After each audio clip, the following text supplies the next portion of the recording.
প্রথমত নমস্কার। আজকে প্রথম ৬-৭খানা ভিডিও ছাড়ার পর সবার ফার্স্ট আমাকে একজন সাবস্ক্রাইব করেছে। তাকে অনেক অনেক ধন্যবাদ যে আমাকে এরকম সবার ফার্স্ট সাপোর্ট করার জন্যে। প্রথম আপনি আমাকে সাপোর্ট করেছেন, এর আগে কেউ সাপোর্ট করেনি। আর একটা সাবস্ক্রাইবার আছে, সেটা হচ্ছে আমারই একটা অন্য চ্যানেল থেকে ওটা করে রেখেছি। একটাও সাবস্ক্রাইবার নেই ওই জন্যে। আপনি কে শুধু একটা কমেন্ট করে বলবেন প্লিজ, আমি শুধু জানতে চাই যে আপনি কে, বুঝলেন তো? ঠিক আছে, এবার মেন টপিকে আসা যাক। আজকে কথা বলবো হচ্ছে যে কোন সময় কোন পরীক্ষাটা হয়। অনেক সবাই জানে না, যে যারা বা নতুন যারা স্টুডেন্ট আছে 11-12 পড়ে, তারা প্রিপারেশান নেবে ভাবছে, তারা জানে না যে কখন কোন পরীক্ষাটা হয় বা কী জিনিস, কী বৃত্তান্ত। সবার ফার্স্ট হচ্ছে যে পুরো মানে নির্দিষ্ট টাইম সীমা থাকে যে এই ডেটের এই সময়টা পরীক্ষা হবে, ওরকম কোনো ব্যাপার নয়। আর দুদিন পরে হতে পারে, দুদিন আগেও হতে পারে, 1 মাস পরে হতে পারে, 1 মাস আগে হতে হবে, যে কোনো পরীক্ষা। এবার তুমি যে পরীক্ষার জন্য প্রিপারেশান নিচ্ছ, গুগলে গিয়ে সার্চ করো আগের বছর, মনে করো এটা 26 চলছে, 25, আমি যদি জানতে চাই যে 25-এ আরআরবি এনটিপিসি কবে হয়েছিল, ওখানে বলে দেবে যে এই ডেটে হয়েছিল।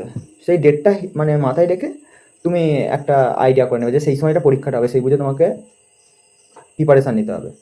এই জিনিসটা কখনো ভুল করবে না যে আগে বেরোক, মানে ফর্ম ফিল আপ বেরোক, তারপর পড়া শুরু করবো। সব থেকে বাজে জিনিস। আশা করি কম্পিটিটিভ লেভেলে এইসব চিন্তা ভাবনা কেউ করে না। আমার থেকে অনেক বড় বড় সিনিয়র দাদা দিদিরা আছে যারা অনেক বেশি পড়াশোনা করছে। আমি তো এইসবে শুরু করেছি 2-3 মাস হলো। আমি শুধু নিজের জার্নিটাকে তুলে ধরার জন্য আমি এইসব ভিডিও করছি, এক্সট্রা ভিডিও করছি প্রত্যেকদিন। কী নিজের মানে পড়াশোনা করলাম বললাম, হ্যাঁ লাস্টে বলে দেবো যে আমি এটা পড়াশোনা করলাম।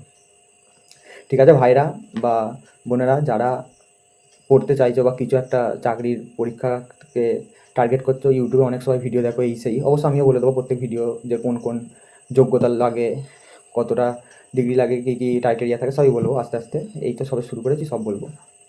এবার তোমরা যদি জানতে চাও, যে কথাটা বললাম যে আগের বছর দেখে নেবে কবে পরীক্ষা হয়, এখন থেকে পড়া শুরু করে দেবে ভালোভাবে, প্রথম থেকে পড়া শুরু করবে, দিয়ে সেই সময়কে চাকরি পেয়ে যাবে। হ্যাঁ, আর এই কথাটা যে কখন পরীক্ষা হয় এর পেছনে আরেকটা মানে সিলেবাস এর ওপর ডিপেন্ড করে থাকে, সেটা হচ্ছে কারেন্ট অ্যাফেয়ার্স, দৈনন্দিন কী আমাদের সমাজে চলছে আর কি। এইটা হচ্ছে ডিপেন্ড করে, কারণ যে পরীক্ষাটা দেবে সেই পরীক্ষাটার 5 থেকে 6 মাস আগে থেকে ভালো করে কী কী নিউজ বেরিয়েছে, কারেন্ট অ্যাফেয়ার্স যেটাকে বলে, সেই সব পড়াশোনাগুলো করতে হবে। সেই 6 মাস কারেন্ট অ্যাফেয়ার্সের উপর ডিপেন্ড করে তোমার পরীক্ষায় কোশ্চেন পড়বে। এখন তো কম্পিটিশান প্রচুর বেড়ে গেছে, প্রচুর বেড়ে গেছে। সব থেকে বেশি জিকের থেকেও বেশি কারেন্ট অ্যাফেয়ার্সের উপর ডিপেন্ড করে জিকে আসছে বা কারেন্ট অ্যাফেয়ার্সের কোশ্চেন আসছে। আমার সারাদিনে যদি বলি পড়াশোনার ব্যাপারটা, হ্যাঁ পড়েছি। আজকে পড়লাম বলতে, সকালে জিকে পড়লাম, মোটামুটি 11টা বেজে গেছিলো জিকে পড়তে পড়তেই। কারণ আগের জিনিসগুলো ভালো করে পড়তে পড়তে যাচ্ছি, আর জিকের একটা এক্সট্রা মানে পরের মানে ক্লাস করি, একটা জিকের ক্লাস করি, আর একটা চ্যাপ্টার ভালো করে আগের পড়ি, তাই জন্য একটু লেট হয়ে গেছিলো। তারপর হিস্ট্রিটা আমার পড়া হয়ে গেছে, আগেই বলেছি। হিস্ট্রিটা জাস্ট রিভাইজ করলাম 2টা কি 3টে চ্যাপ্টার দিয়ে। তারপর হচ্ছে বিকেলবেলাটা 4:30 থেকে কি 5টা থেকে কারেন্ট অ্যাফেয়ার্সের একটা ভিডিও দেখলাম বা পড়লাম। জুন চলছে তো, এই জুলাই চলছে তো, জুন থেকে আমি মানে কারেন্ট অ্যাফেয়ার্স করবো ভেবেছি, কারণ পরের বছরের জন্য এনাফ, 1 বছর মানে এনাফ। আর রাত্রিবেলা ম্যাথ নিয়ে বসেছিলাম, একটু ম্যাথটা করলাম, আর জিকের একটুখানি ভিডিও বাকি ছিল, সেই ভিডিওটা শেষ করে দিয়েছিলাম। জাস্ট এটাই। ম্যাথে একটু প্রবলেম হয়, ম্যাথে অনেক টাইম দিতে হয়, তাই জন্য আমি সারা রাতটা পুরো ম্যাথের জন্যই রেখে দিয়েছি। কারণ একটা ভিডিওর পেছনে মনে হয় যে একটা ভিডিও 1 ঘন্টা, বাট 1 ঘন্টা নয়, মোটামুটি সেটা টাইম লেগে যায় 2 ঘন্টা বা 2.5 ঘন্টা। কারণ বুঝতে হয় ব্যাপারটা, না বুঝতে পারলে আবার রিপিটে দেখতে হয়, তবে ছোটোখাটো জিনিস প্র্যাকটিস করতে হয়, মাথায় ঢোকানোর জন্য নোট ফোট করতে হয়, একটু টাইম লাগে।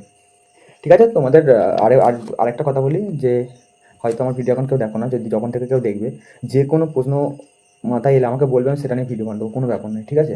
আর যেটা বললাম যে কখন কোন ফর্মটা ফিল আপ হয়, সেটা খোঁজ রাখবে কী করে, গুগলে গিয়ে সার্চ করবে যে এই পরীক্ষাটা আগের বছর কখন হয়েছিল, সেই বেসিসে একটা আইডিয়া করে নেবে। ঠিক আছে, তাহলে আজকে টাটা, গুড নাইট, পরের দিন দেখা হচ্ছে, বাই।